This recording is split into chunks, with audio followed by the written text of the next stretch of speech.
Turbo blessings, you all. This is lesson 7. And I've got a couple of pages dealing with work, finger work. Now remember, all this can be done on acoustic or electric. I mean, you have to amend because of the physics of an acoustic bass, but the thinking can be the same. Okay, so remember that, you acoustic guys out there. And maybe at a later date I'll do some of the stuff on acoustic, but you know, it seems as though y'all can identify more with the electric, so we'll go with that. 4 fret frenzy. This is 4 fret frenzy 2. You know, handwritten deal. And it's like to get us locked into the fact of cross-board thinking, okay? And there's many videos out there. It's just amazing, really. So I'm excited about the whole thing. It's like, so this one exercise, there's 2 pieces to it, okay? There's a simple piece and then a more intricate piece, okay? So I'll do that.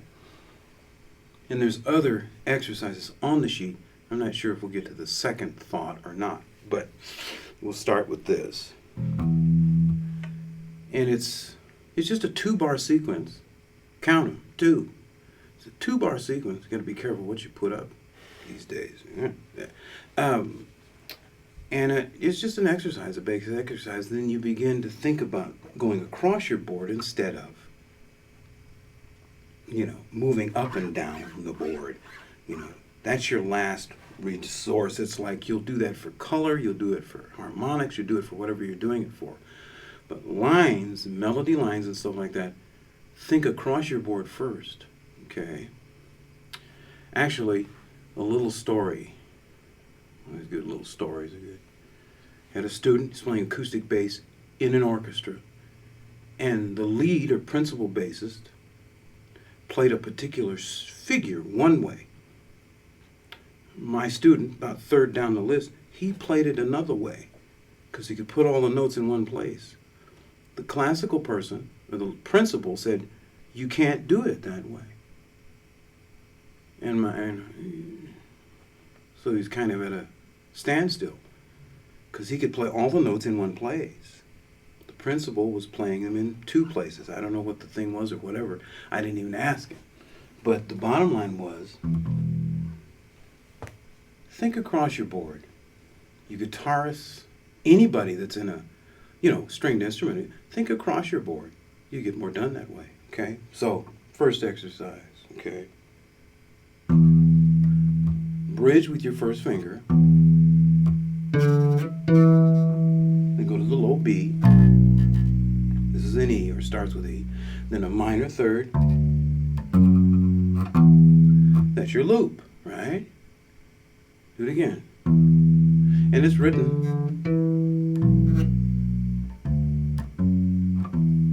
All right? Fairly simple, but it uses all 4 strings, or all. Right? Uses all 4 frets. So that's what you're doing. That's what I'm pressing for. Cross your board, okay? Now the next one is a little different, okay? Same, I think it's the same notes. Who knows?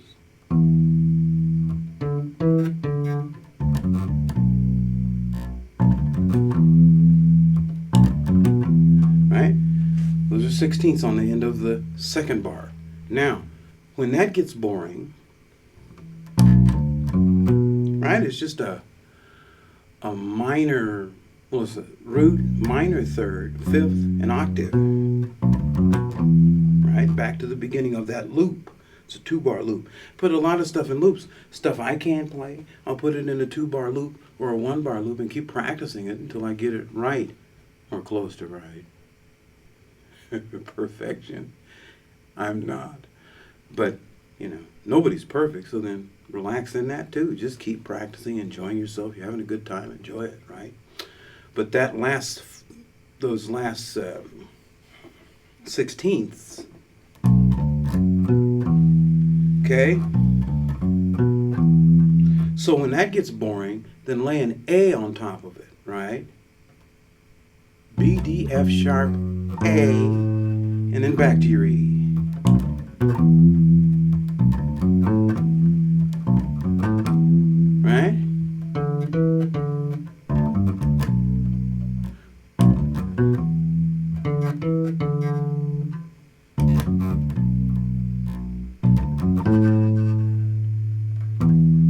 resolve, okay? This is a 2-bar deal.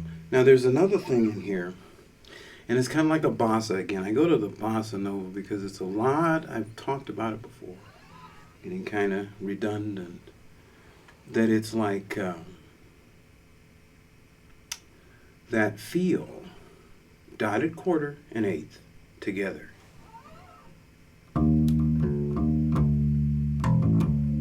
Let's see.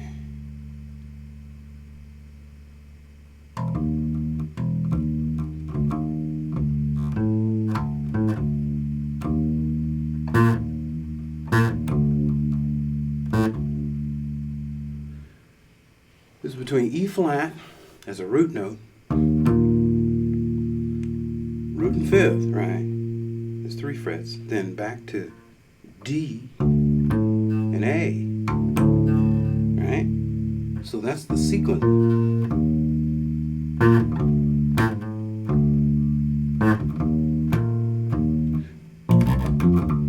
Right? So I play it, and then I have a variation on that. Okay, so just sit tight, see how crisp and perfect it comes out. Okay, and so.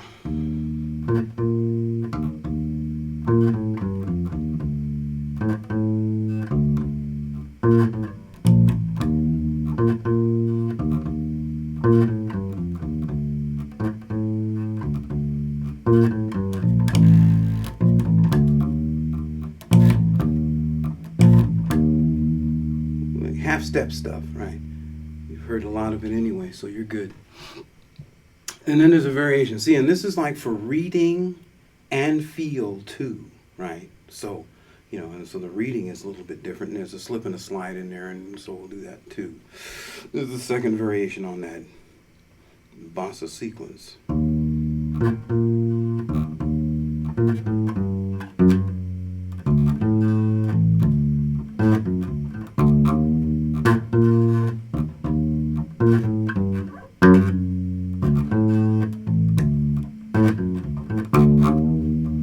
Kick back in, right?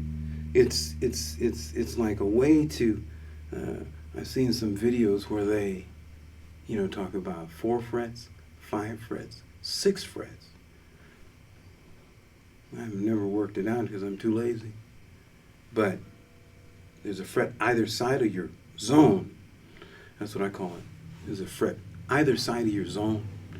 And so there's a monstrous amount of notes you can have. 4 frets. 5 string, 4 string, 6 string. I also have a fingering chart for a 6 string bass. And whether you have a 5 or a 4 or a 6, you can use my fingering chart. And it, you know, my recommendation with my fingering chart is if you have 4 strings or 4 frets, then black out the top and the bottom one.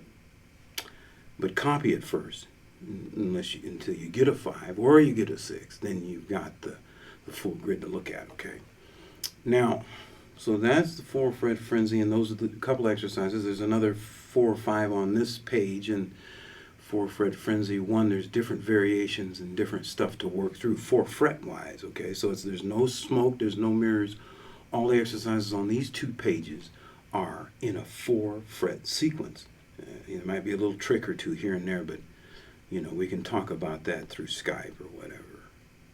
So, Tom Rutley, box 335, Coeur d'Alene, Idaho, 83816. Go straight to the post office. You can use PayPal too. The packet is $45. 1 lesson, Skype is $50. 4 is $175. So you get a little bit of break. Simple math. You know, bottom line, have a good time and communicate with me if you like what you see. We'll have a lot of fun. Shalom to each and every one of you. Big time blessings, okay? We'll see you again.